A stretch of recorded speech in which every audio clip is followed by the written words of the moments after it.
هذا deegaan kooxda nooga timid koonfur galbeed ee Janakwa saxmata Janakwa wax yar baan rabaa inaan ka yiraahdo Janakwa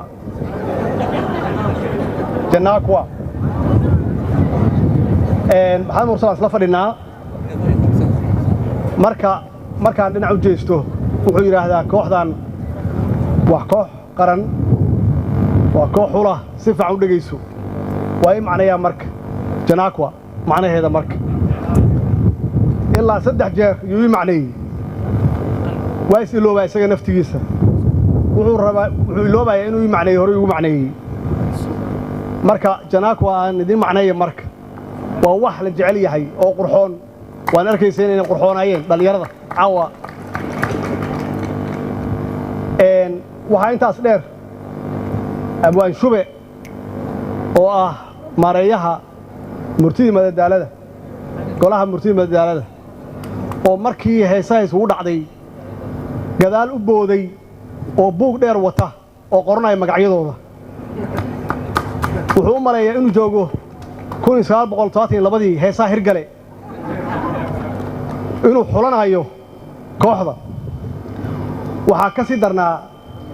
gudoomiyaha gobolka Banaadir Umar Finish oo markii heestii Muqdisho amaanteedii ay bilaabatay uu soo kacay waxaan moodayaa xoogaa inuu ridimka la qabsaday oo ciyaari doono ma yeeline wuxuu u maleeyay inay sugayaan oo ay soo dhaweynayaan salaan uu kala daalay waxaan leeyahay goorbu dhex istaagi doonaa uu la qabsan doonaa ridimka laakiin salaantii markuu soo dhameeyay mar labaad uu ku soo noqday waa soo fariistay maxaa la yiraahdaa martida sharafta leh oo caawa halka nagala soo qayb gashay kooxda Kalamaan runtii oo aan aad iyo aad u jecelnahay suugaantooda iyo murtidooda iyo runtii sida wax isugu aadiyaan oday Cabdulla wuxuu yiri dawladda waa ogolahay laakiin waxaan ogolahay markaan xil ka hayo waxaan leeyahay hadda caaw laga bilaabo waxa tahay maareeyaha golaha Kalamaan yaa tahay dikreta haysataa marka war fiican laga maqlo wuxuu sheegayna wax badan baa khalad ka ah oo qofka nala dagaal dadku ma soo dirno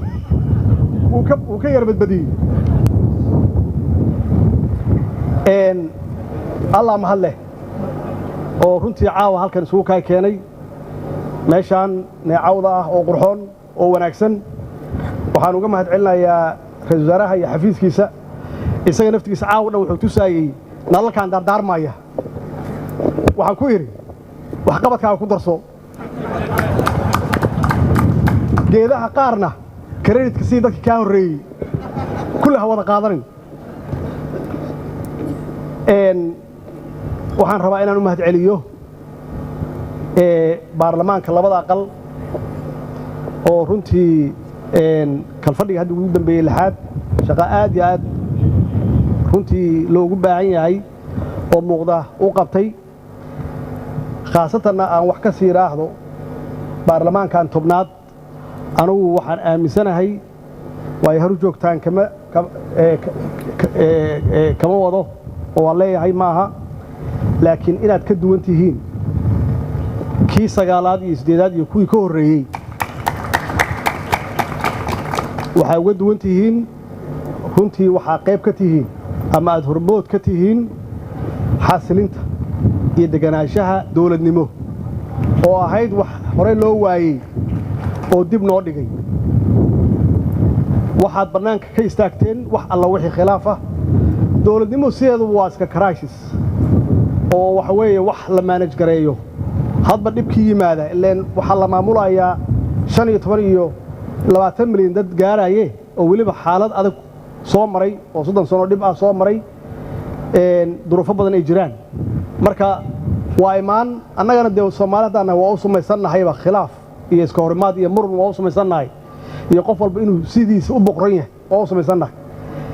xaqiiqatan waxay ka fogaadeen wax alla wixii khilaaf ahaa waxay ka fogaadeen wax alla wixii dhibaato u keeni karay dowladnimada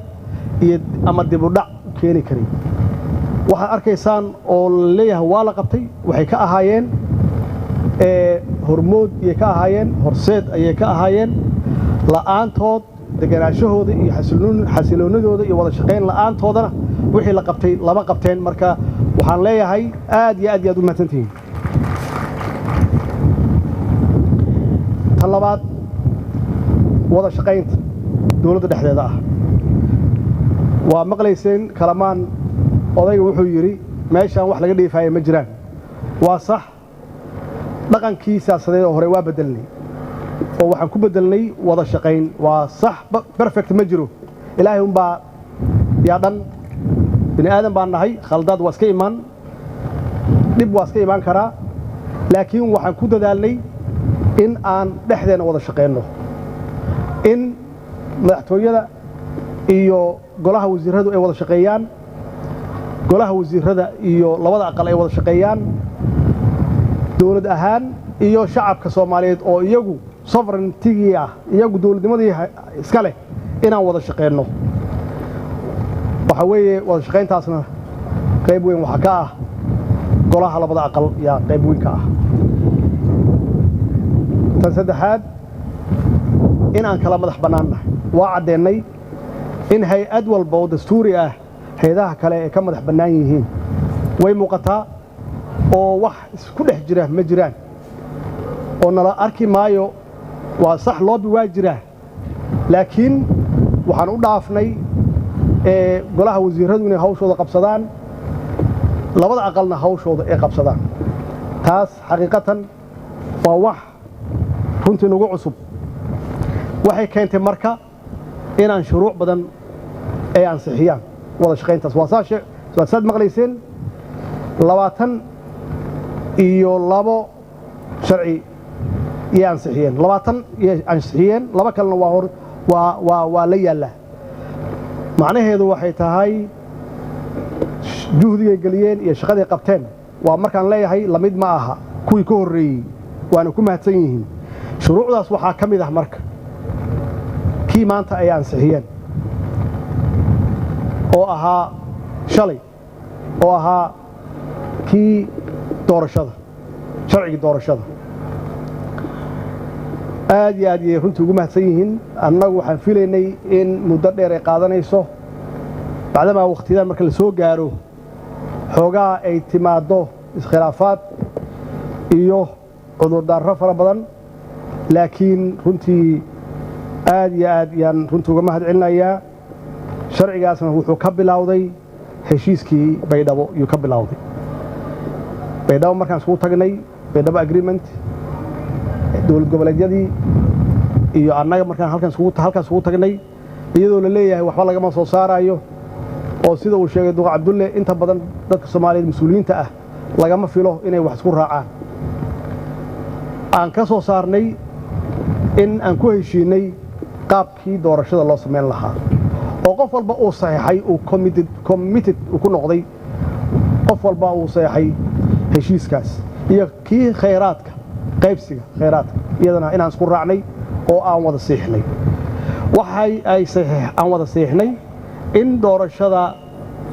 2020 iyo 2021 ay u dhacdo qof iyo cod shacabka Soomaaliyeed dib in loogu celiyo awoodooda waxay u dhacday in uu noqdo doorasho midaysan wixii ka dambeeyay marka waxa iska leh diyaarinteeda iyo ka shaqaynteeda xukuumadda iyo labada gole ee baarlamaanka yaa iska lahaa annagu waxaan soo diyaarinay marka midkii ugu sahlanaa iyo xukuumad soo diyaarisay oo aan islahayn wuxuu midayn karaa dalka oo single constituency la yiraahdaa oo haddaad tahay xildhibaan inaad matalayso dalka oo dhan aad matalayso codka Kismaayo aad ka hesho uu yahay cod aad ka heshay baydhabo kan baydhabo aad ka heshay uu yahay mid Boosaaso aad ka heshay iyo guud ahaan dalka oo dhan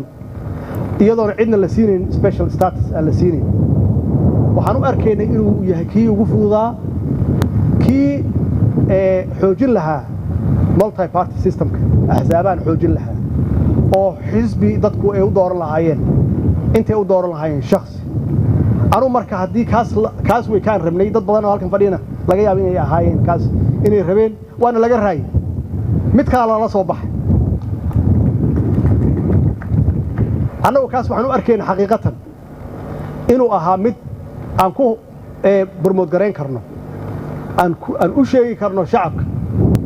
حزبك مثلا دولة أو لقيا بحلبانة بدينا قيب كيه إن رانو حلبانة ذاني هاوش على السوق بتين هذا دون إنسان حسلوني سياسات يدقنا شو دي بوصدارت لكن وحلتي مع دين مد أنا عن شقة كلها هين وقفل بإسكيس أورها سنة أيوه حلكيس لكن أتشجع إنسان أحزاب قالت كشجع إنسان لكن ضدك وإذا كوا عضينا يعني شخصي أهان وحي آترتي ضدك آترتي أما دجان كاس آترتي قف كي دي دمرك شرعي جاس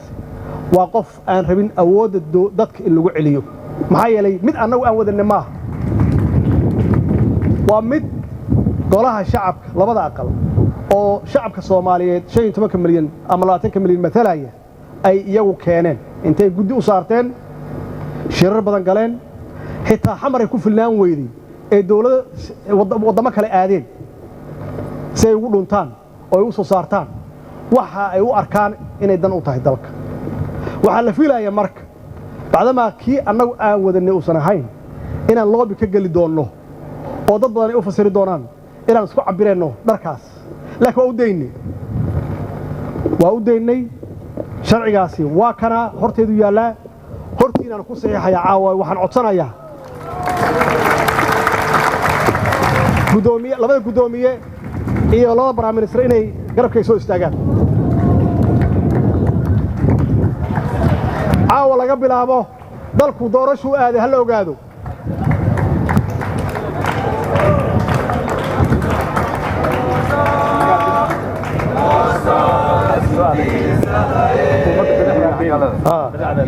هذا حاجة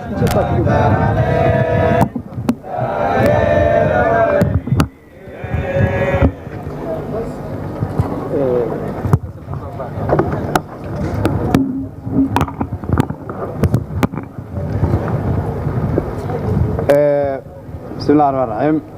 مدحوينها جمهورية الفدرالية الصومالية مركو أركي قضب كسيديتني تضوات فرقد كواد iyo farqada labaad ee dastuurka markuu arkay qodobka sagaashanaad xarafka fa ee dastuurka markuu arkay warqada gudoomiyaha golaha shacabka baahida loo qabo in la ansixiyo lana meel mariyo sharcigan waxa uu madaxweynuhu soo saaray sharcigan qodobka koowaad laga bilaabo markuu madaxweynuhu saxeexo sharcigan waxaa si rasmi ah loo ogolaaday sharciga doorashooyinka heer federaal marka uu madaxweynaha jamhuuriyadda federaalku saxeexo sharcigan waxaa loo daabici doonaa faafinta rasmiga ah ee jamhuuriyadda federaalka Soomaaliyeed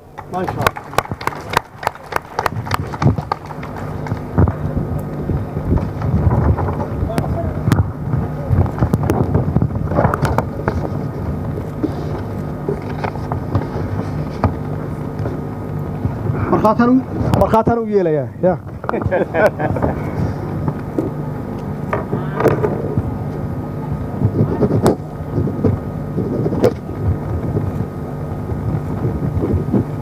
وكاس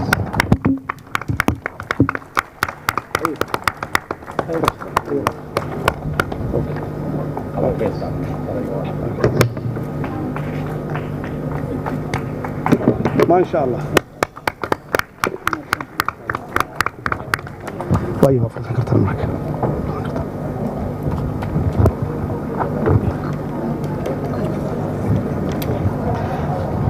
وفرسان كرنا مرك وسوق جبيناي